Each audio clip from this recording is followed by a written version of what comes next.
Scan for Sovi, your AI bestie. I got your back. Ideal gas problems are fast to solve with the right formula. Let's find the moles of nitrogen gas in just 3 steps.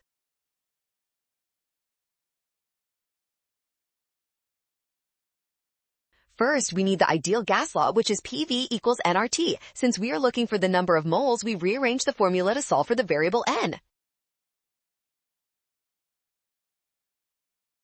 Now plug in our values from the table. We have a pressure of 10 atmospheres and a volume of 3 liters. Divide that by the gas constant and the temperature given.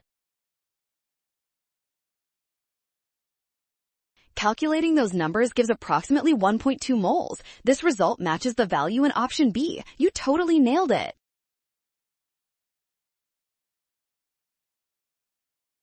Well done! Scan the code. You can learn better with Sovi. Avoid rush and watch signs. Trust given data and check steps for success.